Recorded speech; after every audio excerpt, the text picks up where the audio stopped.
Okay, thank you for joining me. So my name is Andreka Cochlea, and this is the first ever event of the JackAss Whisperer. So my name is Andreka Cochlea. You can find me at my post-traumatic growth. There's a website, and you can also find me at the same page on Facebook, my post-traumatic growth. So what is the purpose of this meeting? It's to take a look at post-traumatic stress disorder, challenges with navigating conversations with other people, and dysfunctional systems. So welcome, thank you for joining me. And as you can see, there is a chat box, so please introduce yourself, tell me what your name is and what location you're coming from, and also ask me any questions that you may have, and I will answer them at the end of this webinar. And so this webinar is going to be at 30 minutes, so I'm gonna just keep it moving along. So at this moment, I'm just gonna minimize my group chat, but you can have this group chat open in this live call with me. So the purpose of this webinar is to turn adversity into advantage. So some of us didn't grow up with necessarily healthy boundaries, and so this is my attempt at sharing what I have learned. So this is purely for entertainment purposes. This is for brainstorming in case any of these ideas you find helpful for you. The goal is to be solution-oriented and realistic, and my goal for you is to provide valuable, immediate, easy results. And ultimately, it's to replace people-pleasing with representing your interests, like your needs matter, and to effectively navigate people who are attempting to compromise you with their moral license or sense of compensatory entitlement.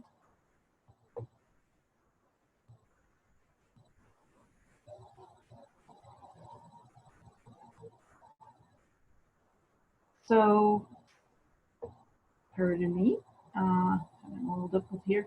So who am I? My name is Andreka Cochlea, and I have personal experience with post-traumatic stress disorder and autoimmune dysfunction.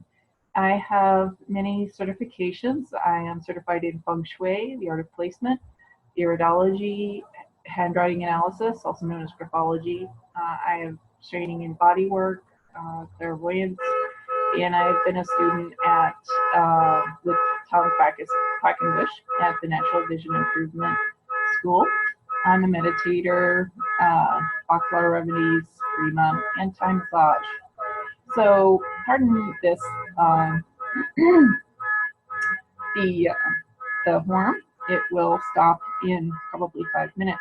So, I will get my headphones if it continues again.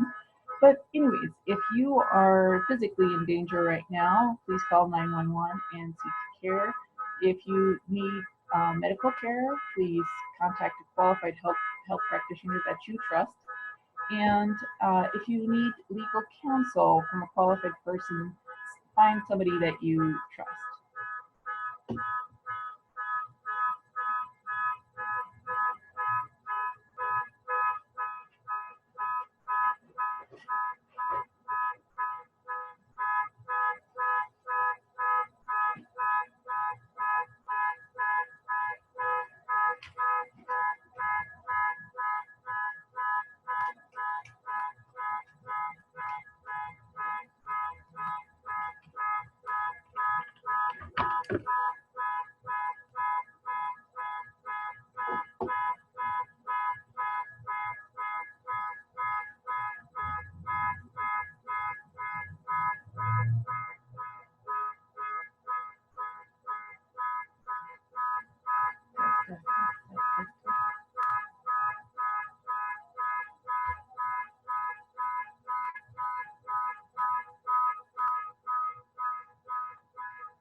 three. Test, test, test.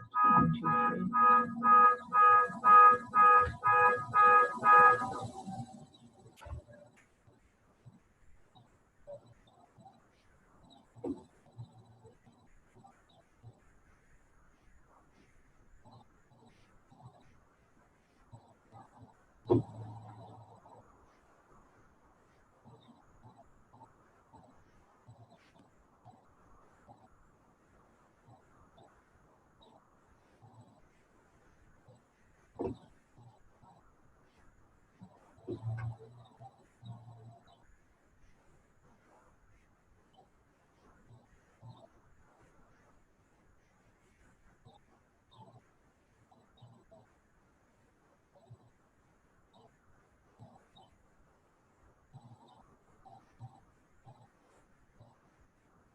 Okay, welcome back. Looks like we're back, I'm hoping. So I am just checking. Okay, it looks like we've got the recording going on. Okay, so the horn stopped on somebody's car alarm, so thank you for being patient. And so are you in the right place? So do you find that those who are supposedly supposed to help you, they can kind of silently allow negligence or abuse to occur? Do those who are supposed to advocate for you encourage you to keep quiet about violations to you? Do you feel afraid to express your basic needs about your care to your providers because you lack clout? Do you feel trapped in situations where you experience extreme negligence or abuse?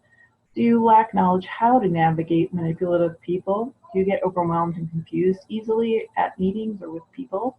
Do you have debilitating self-doubt?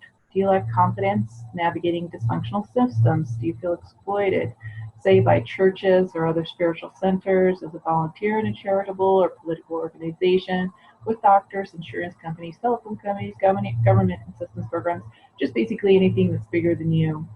So if you feel this way, you are in the right place. So language and post-traumatic stress disorder. Why use the word jackass, whisperer, or asshole in this presentation? So post-traumatic stress disorder impairs language and it impairs memory. What one cannot explain, one cannot know. What one cannot know, one cannot heal. And we all, like messy as it sounds, we all kind of have a sense of what an asshole is. And by virtue, it's just the quickest distance between 2 points. I'm going to use that terminology. And that quote I just read is by Dr. Joseph Annibale from Reclaim Your Brain. Engineer Professor Robert Sutton at Stanford wrote the highly acclaimed No Asshole Rule, and best-selling author and shame expert Brené Brown made reference to the term jackass whisperer. So my personal experience confirms the existence of oblivious or actively negligent abusive people in most critical positions of power. And jackass, or I beg your pardon, asshole, sums up the primal feeling targets may experience by those who abuse or play unfairly, which may be a valid reason for its use here. So what I'm talking about is improper use of power and control. So subtle, let's see, what are they? What are examples of this? They're glib, minimizing your concerns. They're too detached at your expense. They deny the seriousness of concerns. They bamboozle you. They prevent you from having access to information or resources by obfuscation. They pressure you to do compromising things or illegal acts. They put you down, make you feel bad about yourself. They sabotage you. They manipulate you. They control you by niceness, charm to get what they want. What do healthy systems look like? Open communication, open expression of feelings are encouraged. There's explicit rules. There's respect for individuality and individuation. There's freedom, autonomy is valued. There's constant value systems. The value systems remain the same. There's open-mindedness. They create new traditions. There's a pleasant atmosphere. There's healthy people, physically and psychologically. They allow for growth and independence, and there's trust and love. So what are asshole-like behaviors? Well, number one, they're perpetuated towards people who have less power, less social standing. These can involve personal insults, invading your personal space, physical territory, uninvited personal or physical contact, threats, intimidation, verbal or nonverbal, sarcastic jokes used to passively insult, withering emails, status slaps intended to humiliate targets, public shaming, status degradation rituals, rude interruptions, two-faced attacks, dirty looks, and treating one as if they were invisible. And that is from Robert Sutton's book, The No Asshole Rule. So as you probably have heard, health statistics of people with low status tend to have more chronic illness, which can include low gland function, diabetes, obesity, cancer, and cardiovascular disease. Whatever I do will fail, so why try again? This is learned helplessness as defined by Martin Seligman, a best-selling author about happiness and professor. So what are basic human needs? Let's define terms. So the most important need is a positive attitude. The next is sustenance, oxygen, sleep, food, clothing, shelter. The next is protection, safety, and sanitation in your physical environment. Lighting and first aid, communication, light chatting, or empathetic communication, expressing emotional understanding, attuned to any need for compassionate, active help. Honesty and trust in community, celebration, play, humor, love, feeling accepted, affection, belonging, common values and goals in community, problem solving, cooking, transportation. Autonomy, being able to choose what we want to do rather than being forced otherwise, and meaning and purpose in life. So are you being heard? So these are the spectrums of listening, from basically ignoring you to full listening. So the worst part of it would be like evasion or interruption, failing to acknowledge or dismissing needs. Disapproval of the topic is actually a little bit better. Contradiction of your feeling or experience. Perfunctory recognition, just being on automatic pilot. Implicit recognition, and then changing of the topic. Acknowledgement with room for further communication exchange. Pursuit of the topic. Confirmation of emotion, experience. Fully sharing their feeling and experience. And then consistent behavior upon future follow-up. So that would be ideal, is if your listening partner would fully share their feelings and experience consistently in the future. Nobody's perfect, but where they're just reliable. Denial and inactivity prepare people well for the roles of victim and corpse. John Leech. So if we ignore our needs, there are consequences. There's an attachment injury that can occur, and rejection affects us 20 times more than the death of a loved one. That's from James Maskell from the Functional Forum on Isolation. So being dismissed when we're trying to get our needs met, when we're not being listened to, is a serious rejection, and it can have consequences. So what is the value of listening? So listening, healthy, full, conscientious listening is the mother of relating, and it consists of displaying listening with an interested expression, hearing accurately messages, understanding the meaning and sentiment of what is being said, remembering, interpreting, evaluating, responding to questions or simple requests. To be non-responsive is hurtful. So when there's denial in listening, it can include somebody admitting there's a problem, yet unwilling to acknowledge the severity. They see the problem as somebody else's responsibility. They offer excuses, alibis, or justification for inappropriate behavior, or they become angry or irritable when the reference is made to the situation. So what is trauma? By definition, traumatic events overwhelm our ability to cope. What is trauma? Betrayal trauma. A memory is likely to be repressed or dissociated when the victims were traumatized by someone who was supposed to be caring for them, trustworthy agents of the public good, such as parents, doctors, EMTs, police, spouses, siblings, etc. So what is post-traumatic growth? The features that can be expressed in healing from PTSD, post-traumatic stress disorder, is being able to recall the trauma and event with a healthy detachment. The feelings about trauma can be named and endured without overwhelming arousal, dissociation, or numbing. Symptoms of depression, anxiety, or sexual dysfunction are absent or manageable. The capacity for trust, attachment, and empathy is restored. The individual has assigned meaning to the trauma. The person has replaced the sense of being damaged with being valuable and valued. The person has established a belief in one's own strength. Self-blame has been replaced with self-acceptance and self-worth. Obsessive rumination about the past has been replaced by realistic evaluation. Being comfortable with one's range of feelings, committed to one's future, and taking responsibility for one's life. So why bother healing PTSD? I mean, isn't it just like a big thing? Isn't it just overwhelming? Or just shouldn't people just get over it? Well, victims might further harm themselves or others. Those with post-traumatic stress disorders, even just passively can incur autoimmune diseases.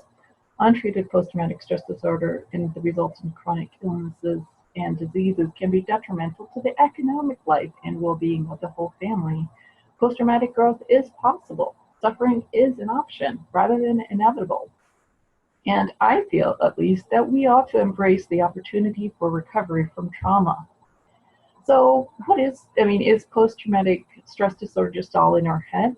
Well, studies show that childhood trauma can make some people more susceptible to post-traumatic stress disorder, and shame triggers are located in the basal ganglia of the brain, according to recent studies.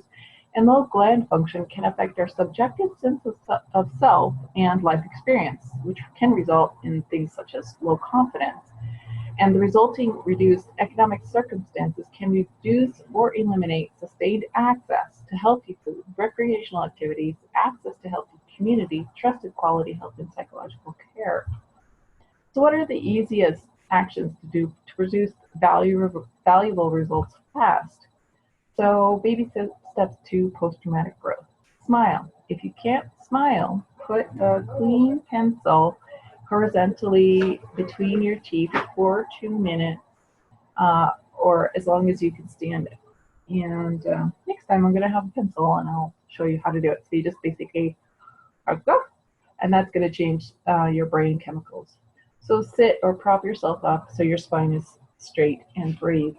So we are highly informed by our vagus nerve, which is seated it originates around our diaphragm. And so when we hunch over, let's say at our smartphone, we're compressing our diaphragm and impairing the proper functioning of our vagus nerve with super poor posture. So if you can, and I understand that some people are dealing with extreme fatigue.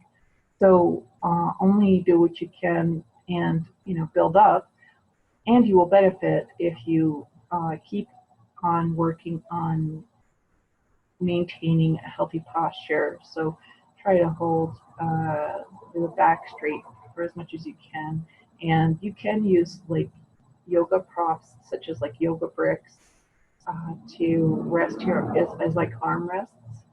So try that. And when you're breathing into your lungs, a lot of breath work will encourage you to take the deepest breath possible. It's actually better for those who are dealing with anxiety and stress to take your breath up to about 70% capacity, because when you're taking a whole huge deep breath, that is often what one does when somebody's in fright. So just take a good sized breath. Don't max out. Avoid maxing out. And remember to hydrate with filtered water. And if you are hypotensive, if you have low blood pressure, it's okay to add a little bit of salt, which will help your adrenal glands. Open a window for fresh air. Indoor air is 400% more toxic than outdoor air. Take care of your basic bodily needs every day. So if you need a nap, a bathroom break, take a warm shower regularly for relaxation. Eat vegetables your digestion can tolerate. Avoid foods that are difficult for you to tolerate. Listen to relaxing, familiar, or new music on CD rather than streaming. Launder your bedding to reduce dust exposure and dust mites. Brush your teeth to boost your autoimmune system. Unplug and remove mobile and electric devices regularly for about 15 minutes. Expect positive results in your life. Keep starting your post-traumatic growth practice every moment. Do a gratitude list of 5 things a day. Create an anticipation wish list of 3 compelling things that you're looking forward to in the future every day. Take a risk today and make an effort to spend time with an old friend or make a new friend. Pray to ask whatever you believe in for help, whether it's your dog, your cat, whether it's something, idea you believe in, math, politics, money, God, your higher power, whatever.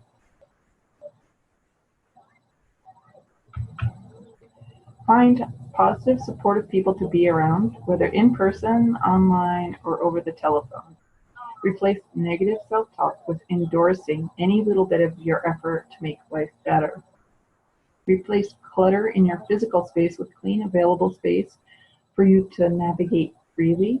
If needed, due to limited energy for daily activities of life, replace energy-depleting, low-value, time-consuming activities with shortcuts, such as using paper towels instead of washcloths, which require you to go launder them, which if you're struggling with financial stuff, you may not be living where there's a laundry, washer dryer on site. So that means you have to launder things across town. So paper towels just make it simple. You don't have to do this whole process.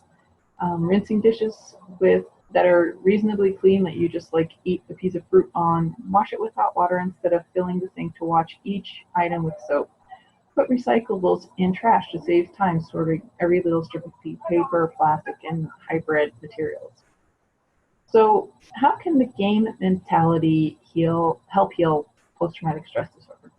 So as I was describing earlier about healthy communities, here we have kind of an iteration of it. So game mentality is creating a society, and with it, there's clear goals. Players know what they're trying to achieve. There's clear rules. There's limitations that force creativity and yet establish a predictable environment. There's feedback, such as accruing points, reaching levels, or a score, which serve as meaning markers, which keep us motivated. And there's voluntary participation, choices, fun. So what is emotional liberation? It's asserting our own needs. So the first part of this was to help us physically get more comfortable in our bodies, which might help us be able to verbalize what we need to in our difficult conversations with other people. So if physical safety is assured, you're physically safe if you do want to record a conversation. If you're around someone who's violent, threatening you, avoid doing this. But if you're, let's say, at the doctor's office or talking with the phone company, record conversations with these potentially difficult people. And choose one of the following verbal tools to help you navigate manipulative people and institutions. So when something is becoming like you're unable to comprehend what's going on, keep mentioning, I'm confused. It would help me if you could explain, and keep asking again and again until you understand what the other person is trying to say. If there's a problem, if there's a conflict that's occurred, uh, or the energy has just gotten bad, you can start, or you can say, it seems like we started off on the wrong foot. Can we start over? Also, when you need to change the direction the conversation is taking, you can say, here's the thing, or I know you think such and such, and I need it this way. Or can we stop for a minute? And this isn't working for me when, and what do you need in order to give me what I'm asking for? And I depend upon, insert your need here, and you would really help me out if. So I depend upon fresh air. So you would really help me out if we could open the window. If you can, please wait just half a minute. Let's say somebody's rushing you. If you can, please wait half a minute. I would like to insert your need here if it's okay with you. I'd like to open the window if it's okay with you. Can you tell me a little bit more about the procedure, the drug, the policy? And when you make a request, does that seem reasonable to you? If it's okay with you, can I open the window? Does it seem reasonable to you? So what of all that you have absorbed here today is valuable to you? What is your priority? So right now, just grab a pen and paper and make a list of 3 items of things that you want to focus on, whether it's uh, relaxing your muscles and sitting up straight, and picking one of these verbal tools. So write those down, and I'm going to take a look at the questions and I'll answer them. And right now, we don't have anything in the chat. So please become a member of my Facebook group at My Post-Traumatic Growth. And seems like my website might be working right now temporarily. So you can reach me, just look up myposttraumaticgrowth.com. So there's some flux going on my website right now, but I'm going to test that out. And my phone number is 503-974-4848. So please definitely be in touch with me. Feel free to contact me with further questions and send me your email so I can keep you posted on further workshops and events and specials that I am offering. So thank you for watching, and please stay in touch, and sending you all the best.